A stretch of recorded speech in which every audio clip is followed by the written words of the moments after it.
topics and opinions expressed in the following show are solely those of the host and their guests and not those of W4CY Radio, its employees, or affiliates.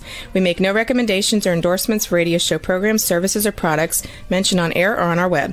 No liability, explicit or implied, shall be extended to W4CY Radio or its employees or affiliates. Any questions or comments should be directed to those show hosts. Thank you for choosing W4CY Radio.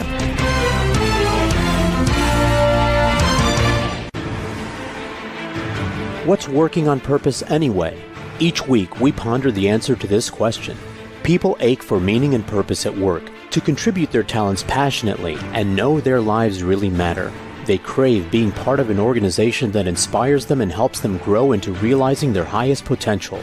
Business can be such a force for good in the world, elevating humanity. In our program, we provide guidance and inspiration to help usher in this world we all want, working on purpose. Now, here's your host, Dr. Elise Cortez.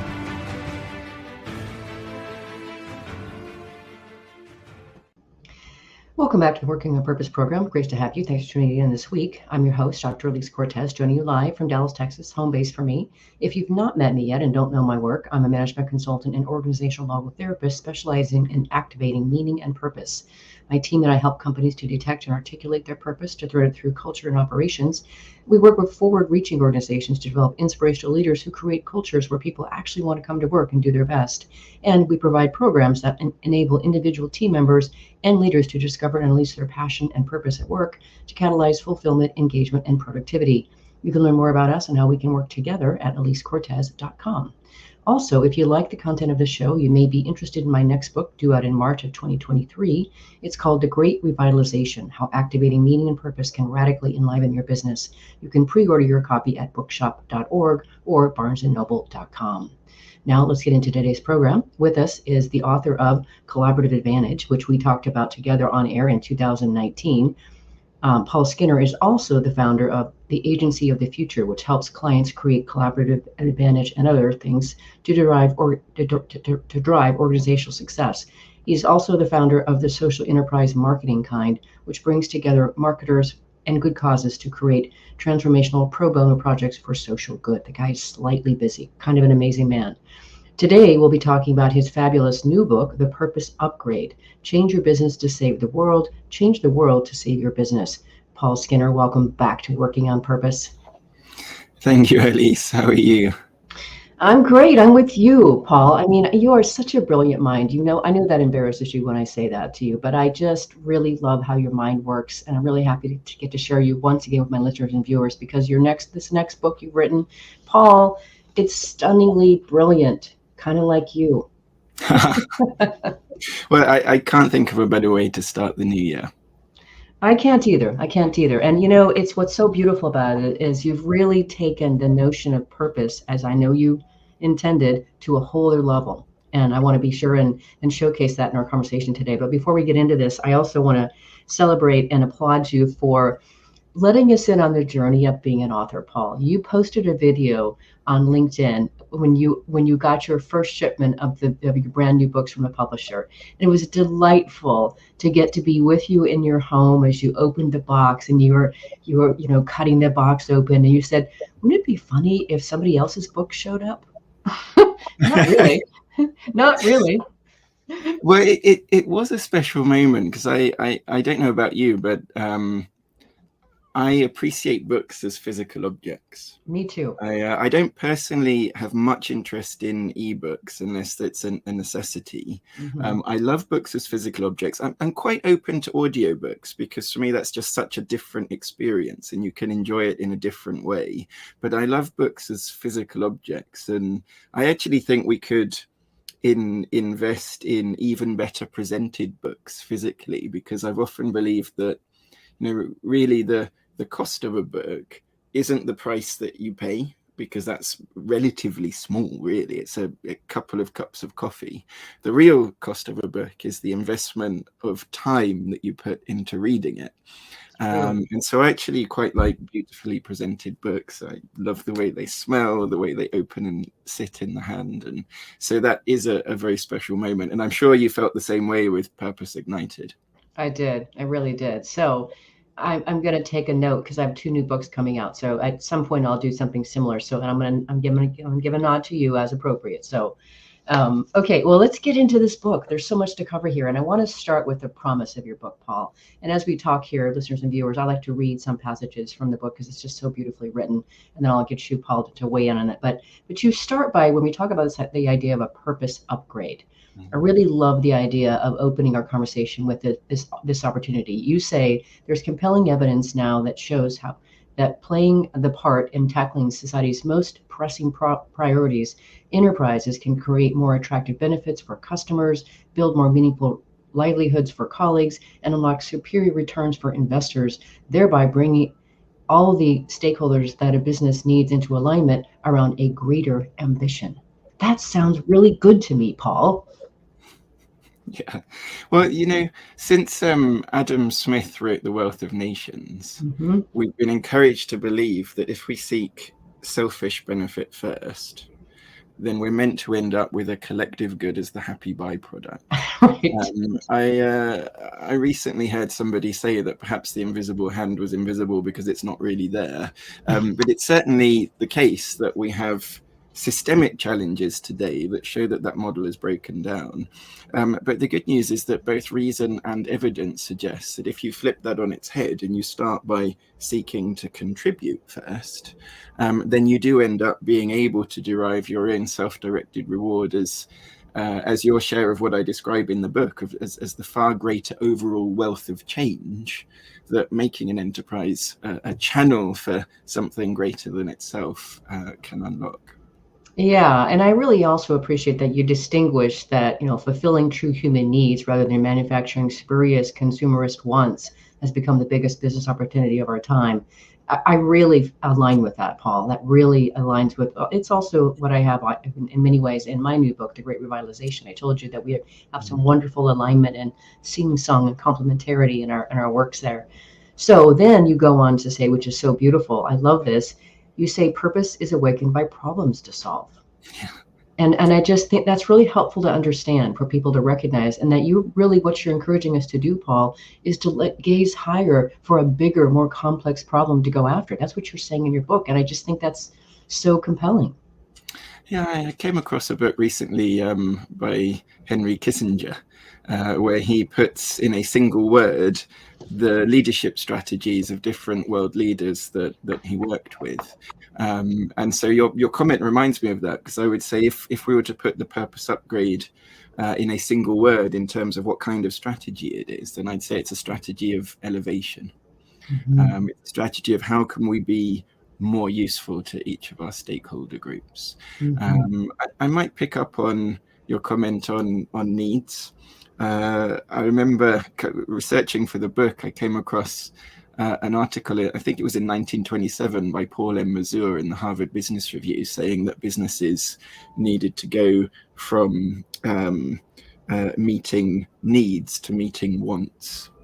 And I think in some ways, my background profession, marketing, you could say was born in that moment, the process of creating, stimulating desires, and fostering, as you say, a sort of consumerism.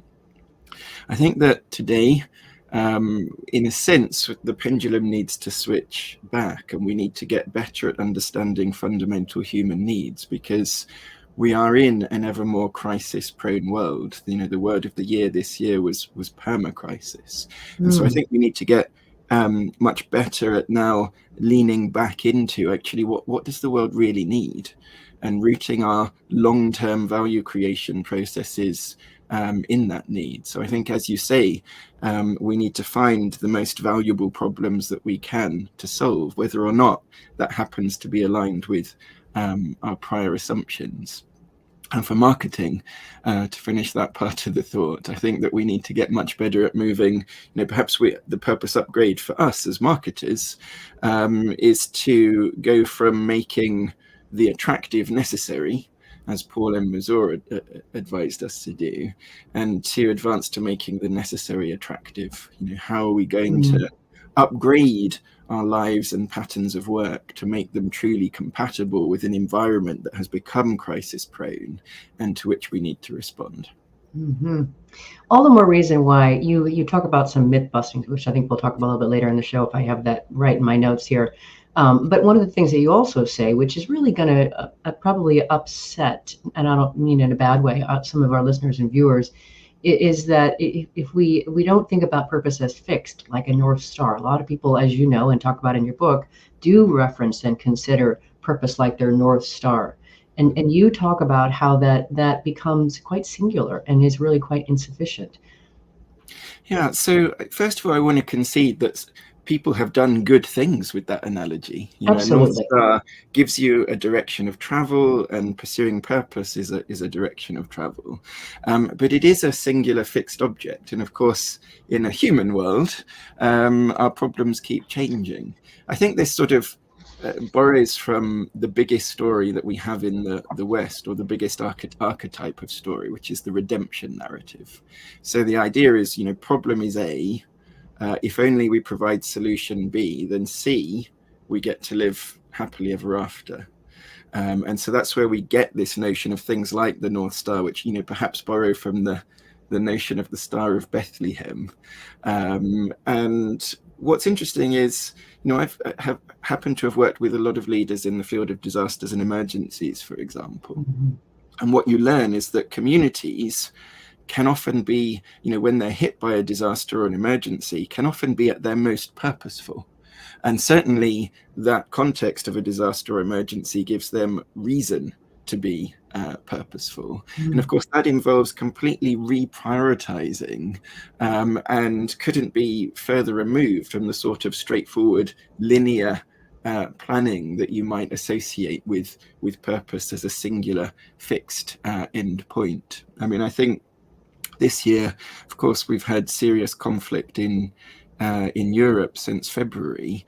And I'm reminded of President Zelensky's comment from earlier in the year that Ukraine didn't seek greatness, but Ukraine has become great. And I think that we need to remind ourselves that purpose is, for humans, our potentially most adaptive capacity. That for organizations, it can be a renewable resource, and that a purpose upgrade is an always available event, because we're never working perfectly on purpose, and we're never completely immune from fresh demands from our operating environment. So a purpose upgrade can be an always available event.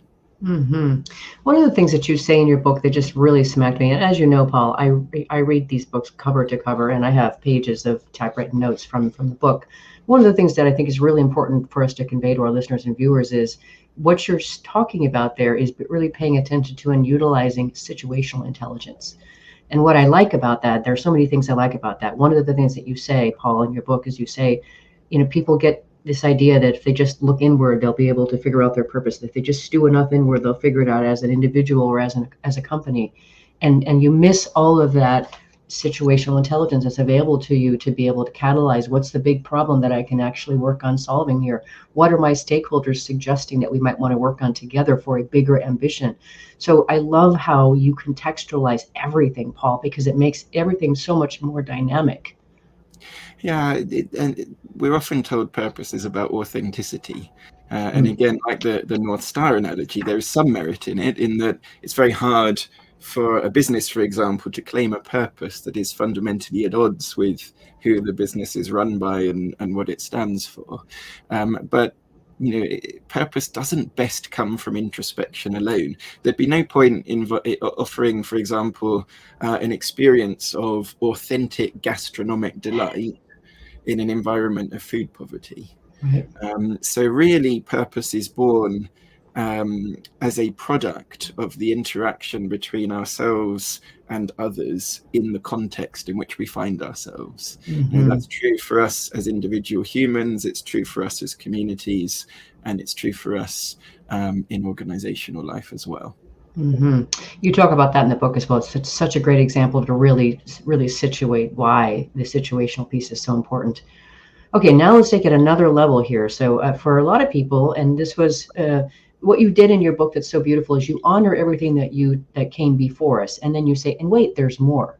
And so one of the things that you do beautifully, I think, is this is from your chapter 2 and the purpose upgrade. And there are concepts that you're reaching beyond that people already recognize through purpose upgrade, and they are CSR, corporate societal, forget what that stands for, ESG, stakeholder capitalism, brand purpose even, and social enterprise. And I think this is really important for us to talk about, because those are all great things, and they've really helped pull us along toward a higher consciousness in the way that we do our business. And yet there's still more. Yeah, so there is value in all of these things, and also limitation. So take CSR, I think corporate social responsibility, the first on your list.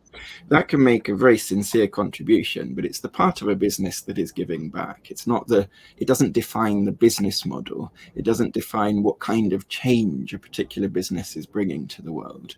And so it's a pleasant sideshow, and maybe a valuable one, but a sideshow. ESG, again, sustainability governance is incredibly important, but just being sustainable doesn't mean you're solving important problems. And you get anomalies with ESG, such as the fact that I think in last year, according to Refinitiv data, for example, they ranked British American Tobacco as the third best performing ESG company in the world. Wow. Stakeholder capitalism, again, very important. I think it's a bit like work-life balance. So work-life balance can be good for your life, it can be good for work, but it doesn't necessarily change what you're doing when you're in the office or working from home, whatever it may be. So getting a better balance between stakeholders is useful, but it doesn't necessarily mean there's a generative purpose at the heart of a business to begin with. Brand purpose, again, a lot of brands are very innovative in their work on social purpose, for example, but if a brand purpose is not aligned with corporate purpose, or is even, in a worst case scenario, at odds with it in some way, maybe the business is avoiding paying taxes that could be used to solve some of the problems they're campaigning on, for example, then you have a challenge. So I think it's incredibly important to understand the value of these ideas, but business leaders need to know what kind of business to lead, what kind of problems to solve, what kind of solutions to bring, what kind of change they want to bring to the world. And that is a more fundamental question than any of those concepts alone tend to address. Beautifully articulated. Thank you, Paul. On that note, let's let our listeners and viewers chew on what you just said there and take our first break. I'm your host, Dr. Elise Cortez. We've been on the air with Paul Skinner, who is the author of The Purpose Upgrade. We've been talking a bit about some of the promise of the book and why it's a good thing to start to pay attention to and work toward. After the break, we're going to get into some of the key aspects of what is an actual purpose upgrade and how to go about it. Stay with us. We'll be right back.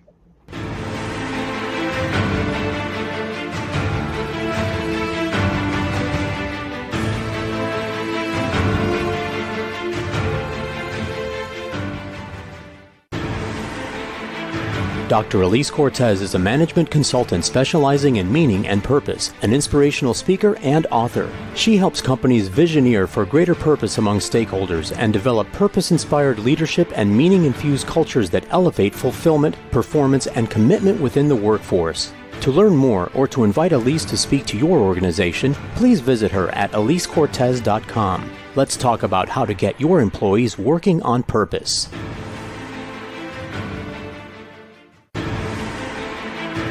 This is Working on Purpose with Dr. Elise Cortez. To reach our program today or to open a conversation with Elise, send an email to Elise, A-L-I-S-E, at elisecortez.com. Now, back to Working on Purpose.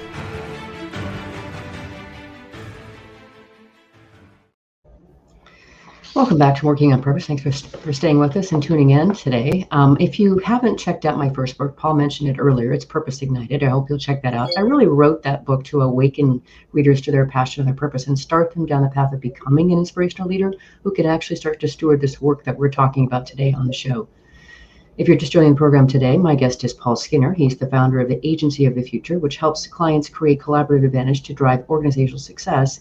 And he's also the founder of the social enterprise marketing kind, which brings together marketers and good causes to create transformational pro bono projects for social good. I'm your host, Dr. Elise Cortez.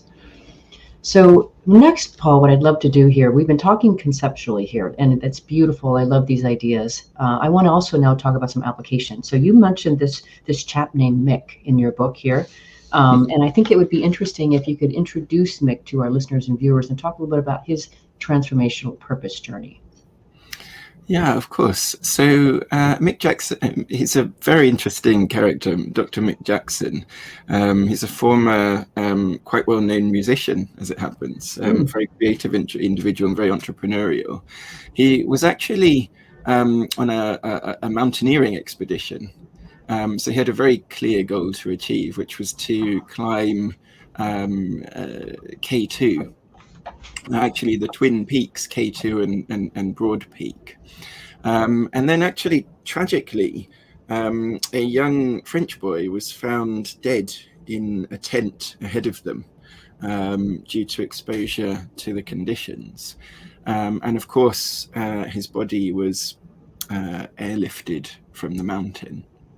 But then a few hours later, the Kashmiri tribesman who was guiding Mick's expedition also became very seriously ill. It so happened that the expedition behind them included the Bulgarian Minister for Health, who was still a practicing physician, but who identified that at that altitude, the Kashmiri tribesmen, could just have a few hours to live, and the authorities refused to send a helicopter. And so Mick, the Kashmiri tribesman was actually prepared to move on. But Mick didn't want to accept that. His expedition didn't want to accept that. So they undertook a fairly arduous, very arduous 4-day descent where they literally carried the tribesman down the mountain. And it did save his life. But it also changed Mick's life because he just came to the reflection that, in some sense, brutally, the thought occurred to him, is a dead Westerner valued more than a living tribesman? And so he decided as a businessman to completely repurpose his enterprise activities to change the relationship between business and people and to fight poverty by succeeding in business. And I think one of the things that we can really learn from Mick actually is that one of the great advantages of running a purposeful organization is that it is a much more interesting story for people to engage with. So Mick deliberately went into business activities that you could call boring before he got there. He did things like stationery provision for office supplies. And he said, I remember Mick telling me this is not the kind of business that usually ends up in Fast Company magazine or the Harvard Business Review. But he associated those businesses with driving microfinance initiatives, which, during the time I wrote the book, I think he's now transformed the lives of more than 2 million people affected by poverty with microfinance from the proceeds from Wild Heart's office, his office supplies business. And so as he puts it to his team and to anyone he talks to, really, even a bad day at the office can save lives. And when you put a story like that at the heart of your business, you not only have a positive impact, but it's so much easier to engage people with that impact. I mean, I'm pretty sure that nobody's ever heard a pitch for office supplies that equals the charisma, enthusiasm, and real merit of the pitches that Mick and his team can put before people. I would agree. And I have to read just a little passage from your book relative to this, because I think it takes it one step further. You say, and I quote, "Without taking any money from governments or soliciting donations, the drive to upgrade the purpose of enterprise has made it possible for Mick to reimagine entrepreneurial endeavor as a vocation and restore the intrinsic dignity of work." It's beautiful, and then that takes me to the next thing that I came to, and I have to say I read this chapter a couple of times It was the one where you're talking about, the 6 kinds of story, et cetera. And that speaks to what you said about, being able to describe the enterprise like this and what we're doing and why it's important, which becomes so sticky and so compelling. That's where I really came to understand, Paul, how your beautiful background in marketing really makes a difference in how it is that you help others get access to purpose and talk about it and describe it to bring it into life. So I don't know if you want to talk about all of the different kinds of story, that because there were 6, but it was so compelling for me to see how you really broke them down. And I recognize that when I do identity and purpose work individually and with companies, I'm using some of those components as well. I just didn't realize that they were called those things. So thank you, Paul. Well, stories are incredibly important to us. I mean, really, it's the ability to tell ourselves stories of purpose that help us go beyond immediate circumstances in pursuit of more abstract goals that you could argue is our unique, sort of defining advantage as a species, or our most adaptive capacity as humans. And it's certainly the reason why, for example, unlike other species, we haven't just evolved, but have also been able to develop from generation to generation. And so those stories are incredibly important. When we talk about the value of stories in business, we are often, I think, referring to the stories told by a business to its customers. And that, of course, is incredibly important and valuable. But if we think about all of the stories all of our stakeholders are telling themselves and each other, that is far less singular, and it adds up to something far more important than the stories that we are simply telling them. I mean, nothing has a greater influence over us than stories. Behavioral science shows that in practice, we're more drawn to a good life story than a good life, because a good life story is a coping mechanism that we use to tackle our problems and better engage with each other. So it confers real evolutionary advantage. Robert J. Schiller, the American economist, showed that, decade after decade, the biggest driver of economic events is the stories that we tell ourselves across society. And so you're right, in that chapter, I recognize the value of the story that a business tells to its stakeholders, but I also look at the other narratives. So, story listening. How can we step out of our organizational roles, take our organizational hats off, and just listen to people as they see themselves, as they see each other, and what can we learn about real fundamental human need? Story tuning, for example. How do you line up the stories that different stakeholder groups may be saying that otherwise might be at odds with each other? I remember a cancer charity, for example, had the trouble that they wanted to tell their donors that cancer is just the worst possible thing that you could imagine, but they couldn't, because what happens if some of the people that they're supporting come across that communication? Because you don't want to tell somebody affected with cancer, what you want to tell them is that it is a tractable situation, that there are things you can do about it. And so eventually they squared that circle by suggesting that cancer is something no one should face alone.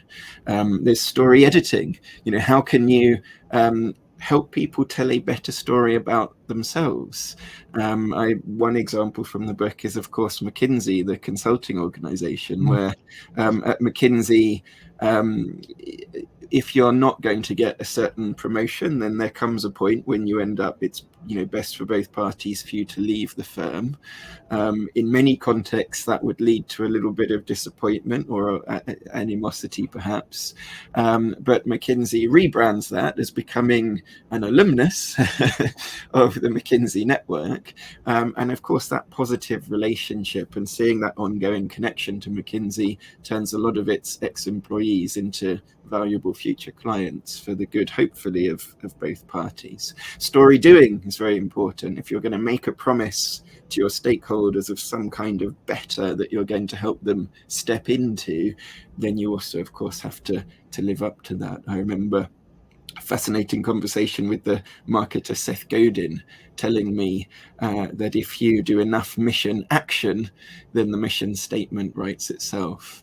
And so we have to remember that, our stories are something that we have to live up to. And I think all of these techniques are only going to become more important in the environment we're moving towards, because I think, really, as we move beyond consumerism as the next big thing and actually addressing fundamental needs, I think that business excitement in the future, the epitome of understanding narrative in business, is not going to be the Super Bowl ad. It's going to be the B2B venture that is helping a disparate variety of stakeholders collectively achieve a valuable, sustainable long-term mission, for example. And so I think a very different type of appreciation of narrative is going to be necessary for that. Right. And this is where we build and we stand on the back of collaborative advantage, right? I mean, I love how your work continues to evolve and grow bigger and shine.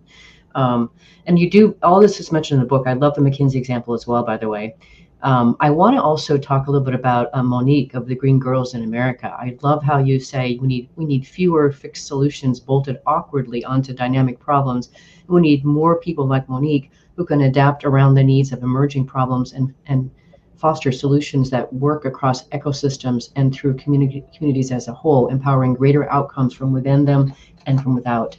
I just think that is so compelling. And it goes back to what we've been saying so far, Paul. Everything about the narrative piece that you were talking about, to me, I map that over into, if you might remember in Purpose Ignited, I talk about becoming a compelling storyteller, learn how to tell stories because it's inspiring. So tell us a little bit about Monique and what she's doing, if you would. Yeah, I think that's right. And I'll preface it by saying there's such a thing as an outsight. So if people have heard of insights in business, an outsight is a mistaken belief held by one group of people about what's actually important to another group. And I think a lot of businesses fundamentally misunderstand what's important to their customers, particularly when they just view them as consumers of their products. And the same in the world of development, for example. Now, Monique is very interesting in this regard because she has dedicated her life to helping people in many ways like herself. So she understands their context and can see through their eyes. She was born, her parents were from different tribes in Cameroon, which was something of a taboo, which meant that they weren't invited to family gatherings and things like that. And then when she was 12, sadly, her father died, and his family not only disowned them, but forcibly seized their possessions and left them destitute. So she went from being in a fairly well-to-do family, relatively affluent lifestyle, to being homeless and facing extreme poverty overnight, and diminished access even to basics, potable water, and so on. And at 12 years old, she decided that she was going to dedicate her life to making sure that she would protect other girls and women from having to go through the same thing. At 22, she became a human rights lawyer, but she maintained that understanding of context. So she ended up having a number of roles for leading NGOs, for example, who had sort of ideas as to how they could help women and girls in different states across Africa. And often her purpose upgrades came in the form of her realizing that actually there was another problem underneath the problem she was there to solve, and that solving the problem underneath was going to lead to a much more powerful long-term solution than just solving the problem that had already been identified. I'm just going to comment briefly on that because I didn't want to grab our last break here. But what I really appreciate about what you're teaching us, what you're inviting us to do, Paul, is to become better thinkers, also to become better observationists, to become better at recognizing what's going on around us and seeing how we can actually help. And I just really think that is it just so speaks to my heart and soul. I'm so glad to have you on, Paul. Thanks for writing yet another fantastic book. Let's grab our next break. I'm your host, Dr. Elise Cortez. We're on the air with Paul Skinner, who is the author of The Purpose Upgrade. We've been talking a bit about a few examples of people who have upgraded their purpose as we go along here. After the break, we're going to hear about DSM's remarkable purpose upgrade. Stay with us. We'll be right back.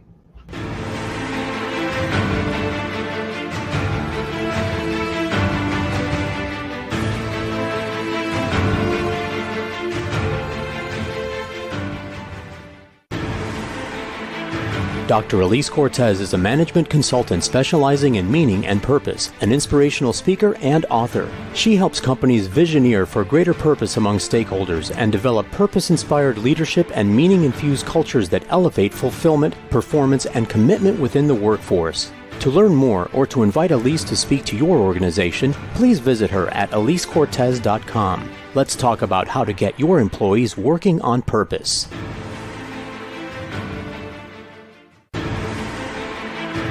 This is Working on Purpose with Dr. Elise Cortez. To reach our program today or to open a conversation with Elise, send an email to Elise, A-L-I-S-E, at elisecortez.com. Now, back to Working on Purpose.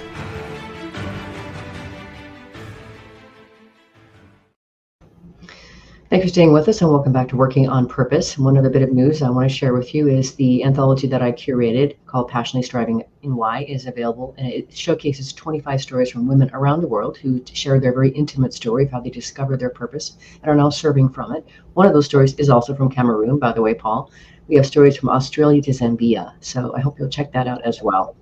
If you're just joining the program today, my guest is Paul Skinner. He is the founder of the Agency of the Future, which helps clients create collaborative advantage to drive organizational success. He's also the founder of the social enterprise Marketing Kind, which brings together marketers and good causes to create a transformational pro bono projects for social good. I'm your host, Dr. Elise Cortez. So for this last bit here, I really wanted to showcase an organization that you and I both know and really admire. And we were both introduced to it through Hugh Welsh, who's been on this program a couple of times. And I'm a big fan of Hugh Welsh, you know that. So if we can, let's just start with, this notion of, I think it's a 106-year-old company. It was started as the Dutch state mines. And it's gone through quite a journey toward a purpose upgrade over time. Can we start with how they now refer themselves today from Dutch state mines? What do they call themselves now? So it's still a Royal DSM, and they are about to merge with Firmenich. But DSM now stands, at least informally, for do something meaningful. Mm-hmm. And I'd say that what appeals to me, so in a sense, we can think, just to scoot back up contextually one level, we can think about a purpose upgrade as being taking on an additional purpose to our central purpose. For example, a lot of businesses integrating sustainable development goals into their business. In the case of an entrepreneur like Mick, they might exit some activities and launch new activities through their purpose upgrade. A lot of businesses that are functioning today, however, the right thing isn't just to exit those businesses, because they're already doing good things, they're already employing people, they're already creating positive societal benefits. But we are going to need to either reposition activities within them or the fundamental core. And this does have to reach all of us, because today the problem is just so vast. I mean, there's the percentage of businesses that know that they are unambiguously a net contributor to the world rather than a net deductor when you factor in all of their social and environmental impacts is frighteningly small. So what I love about DSM is, you could say purpose upgrades, great for agile digital businesses, great for startups, great for social enterprises. But what about if you're operating in heavy industry? So of course, DSM was literally born as a coal mining business. Now, what's also interesting about that, it was born from digging coal out of the ground and delivering it to people's homes for heating and illumination. What's interesting about that is, at the time, that was a really respectable endeavor. People needed that heat, people needed that illumination. Of course, the mines are now closed. The business became a petrochemical company, and then it morphed into an industrial chemical company, which used a very similar skill set. But a pioneering CEO called Feike Siebesma, who I was able to work with on the book, as well as the current leadership team, which comprises two co-CEOs, said to his board, actually, I'm not sure that the world really needs us to continue producing industrial chemicals. There are reasons for investors to object to the tight margins and volatility. more important than that, I don't see us as really serving a long-term societal need. So at DSM, they really study the world's greatest needs and then build a business to address those needs. I remember Feike saying to me that as a biologist, he knew that it wasn't necessarily the biggest or the strongest who survived, but the most adaptive. And so he was able to take DSM on a transformational journey from industries that may have been perfectly respectable, but were not well aligned with what the world now needs, into a business which focuses on sustainable food, the circular economy, and really addressing important needs. And actually, I've got a note of some of the goals that they're working on at the moment, if that makes sense to share. So please, be great. Of how a business is a channel for something greater than itself. They have 5 food system pledges by 2030 that include closing the micronutrient gap for 800 million people, supporting the immunity of 500 million people, supporting the livelihoods of 500 million smallholder farmers, enabling double-digit farm emissions reductions, and reaching 150 million people with nutritious plant-based foods. So they're really looking at how you fix the world's broken food system. And that is a valuable aspiration for a business and its stakeholders. Mm-hmm. It sure is. It really inspires me. In fact, when I first had Hugh Welsh on the show, Paul, I think it was 2018. I can't remember exactly, but I remember distinctly I put a social media post out and I put the link to the show on there. And a couple of people wrote and commented. One in particular said, "Can you introduce me to Hugh Welsh? I have been wanting to work for that company for years." And it speaks to the magnetism that happens when we really, really work from a purpose and are serving for something bigger than the world. Really quick here, and this really is a nice contrast. People sometimes don't really understand what we mean by purpose, and you've been helping us understand that it really is about solving problems. I was on a stage a year ago speaking to a conference, and the fellow speaker next to me literally belted out to the audience, "My purpose is to double my income." And I wanted to muzzle her and throw her off the stage just as soon as I finished, maybe vomiting. And I was like, I wanted to tell her audience, no, that's not right. That's not purpose. So I really appreciate how you're really showcasing that, purpose is about helping other people, solving others' problems. Yeah, I want to give one example in response to that, actually, because a lot of business leaders will say, I run a £100 million business or a £500 million business or something. And probably that's not even very interesting to that many people in their own business, only them and a few colleagues probably. One interesting example, even staying within the realm of financial value creation, there's a fantastic social enterprise called the Eden Project, and that is a sustainable tourist attraction in Cornwall. They're actually replicating it across all of the continents now, actually. But one of the things that they've done since the start is to track the value of the tourism that they bring to Cornwall, which since it opened has already surpassed £2.2 billion, which can't be far short of 4 million. Well, a bit short of 4, somewhere over, likely north of $3 billion, depending on today's exchange value. Now that is a real wealth of change, and that gives all of their partners and supporters a real reason to get involved. Mm-hmm. Mm-hmm.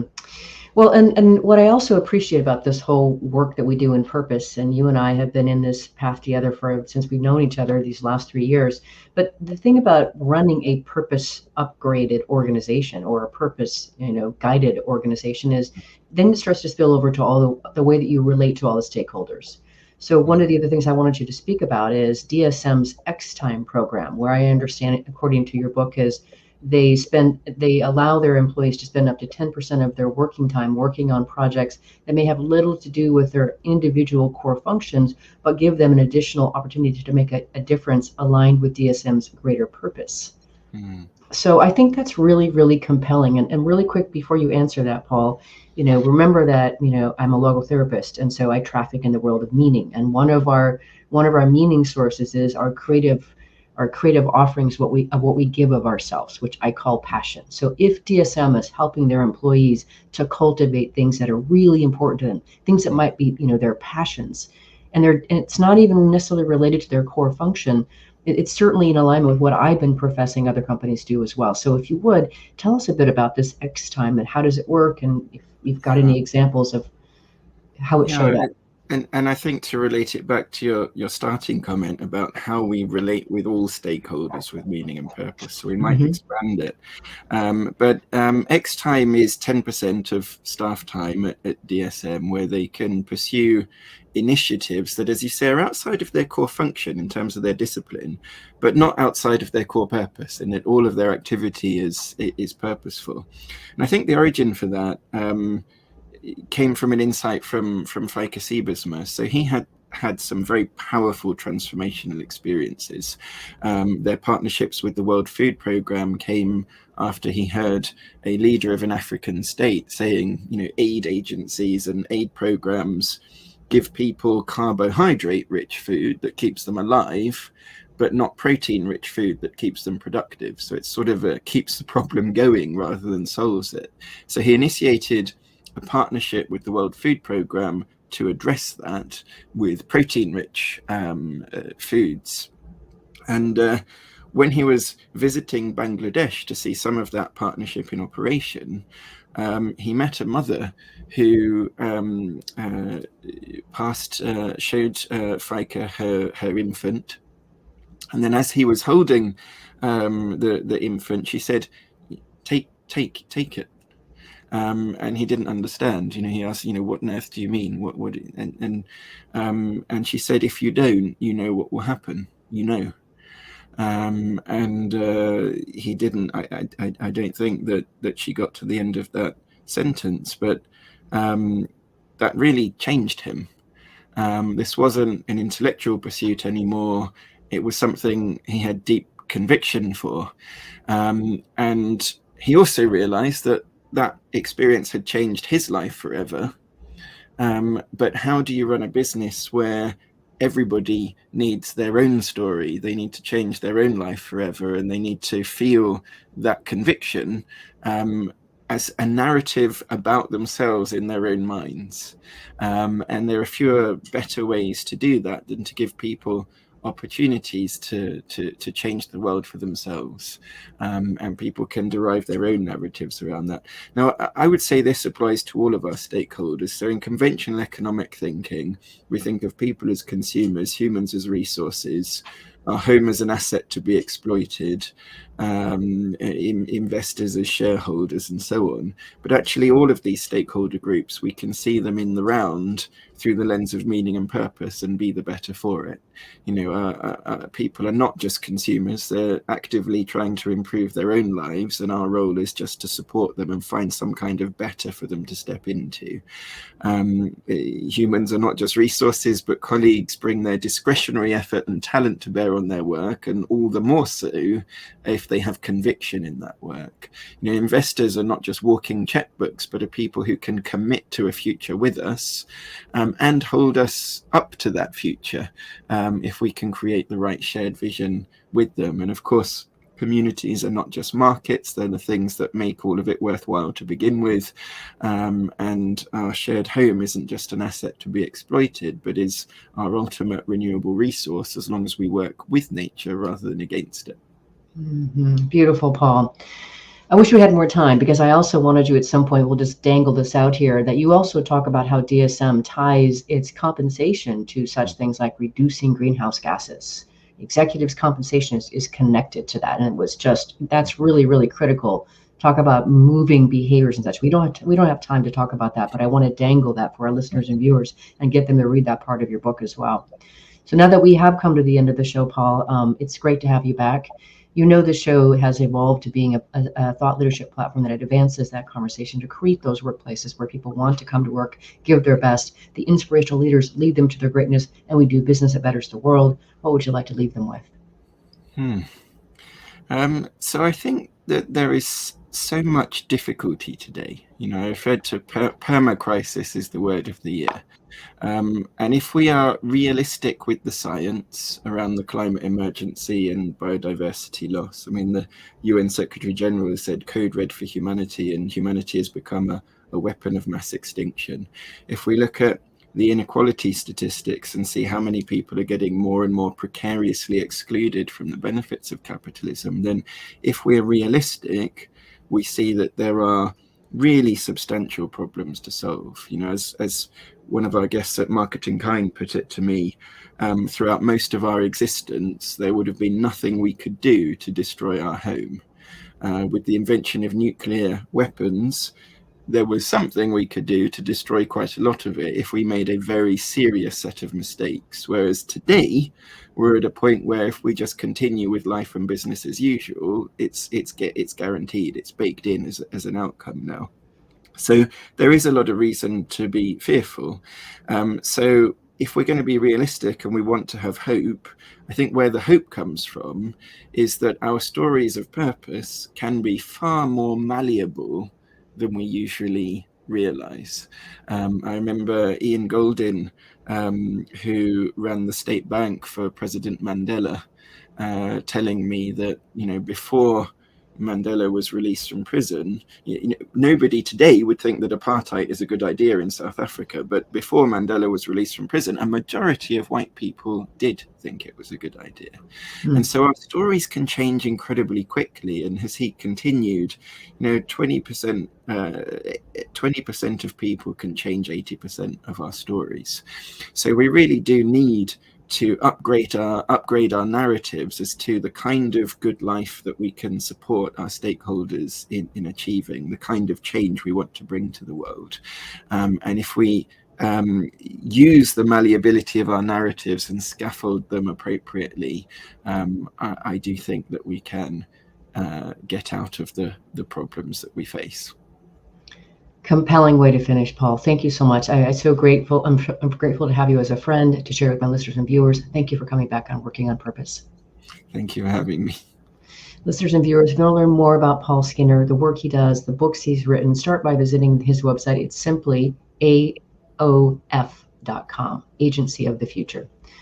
I will see you next week. And remember that work is an important and compelling part of our lives and a means for us to be able to realize our potential and make the impact that we crave. So let's work on purpose.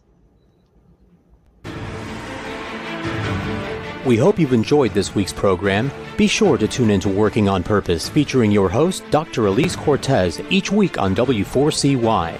Together, we'll create a world where business operates conscientiously, leadership inspires impassioned performance, and employees are fulfilled in work that provides the meaning and purpose they crave. See you there. Let's work on purpose.